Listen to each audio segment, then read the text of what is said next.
Hey, how's it going today, everybody? Sean Bowker with Coldwell Banker out in Long Island. Hope everyone's having a great day.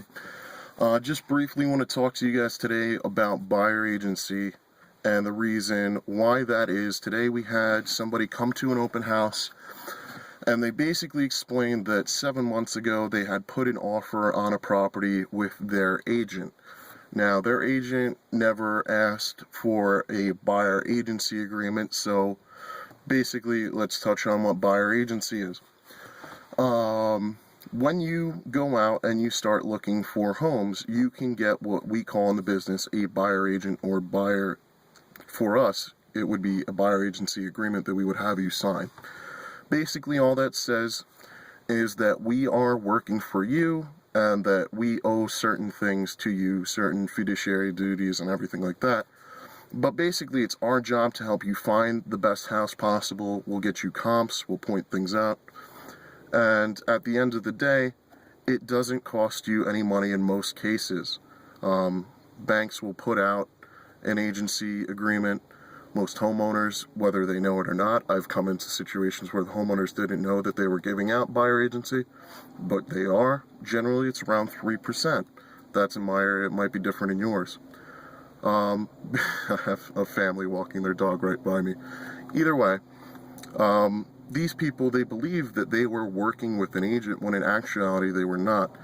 And in reality, what happened was they never actually put the offer on the house. They went out, they saw the house, they met the people at the property, they met the agent at the property, and they discussed that they would like to purchase the house for X amount, whatever it was.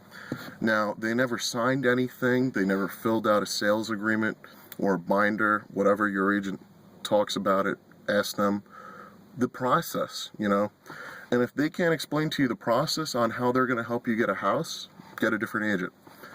But basically, they were surprised when the agent that I was with had them sign a sales agreement because they had never seen one before. So that struck a key for me because I said, here you have this young couple, it's their first time buying a house. They thought they were doing everything right.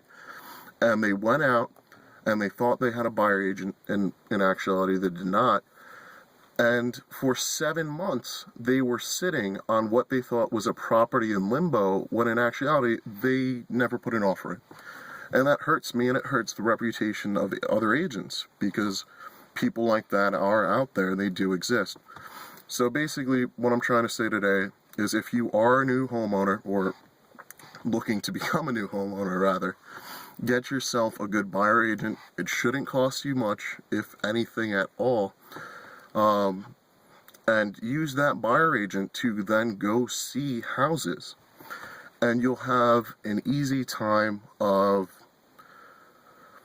finding and getting a house. They're going to help you out. They're going to hold your hand throughout the process. Now, personally, if you're here on Long Island, give me a buzz, write a comment, message me, email me, fax me. I say that lightly, but I do have a fax. It surprises a lot of people that I still do, but it's still a thing that we use, believe it. But yeah, and if you don't, you can actually shoot me a text, email. If you live out of state, Coldwell Banker is one of the biggest companies worldwide. If you live in Canada, I probably have an agent that could work for you. If you live in Texas, if you live in Idaho, if you live in any of the 50 states, drop me a line. I'll hook you up with a good buyer agent in your place of wherever you want to go. If you want to go to Hawaii, we got you. But basically, I don't want to hear any more stories like this where people get pushed over by an agent that wasn't truly representing them. So leave a comment down below. Let me hear your thoughts, and I hope to see you in the future. All the links about anything that we talked about is going to be below. And as always, have a good day.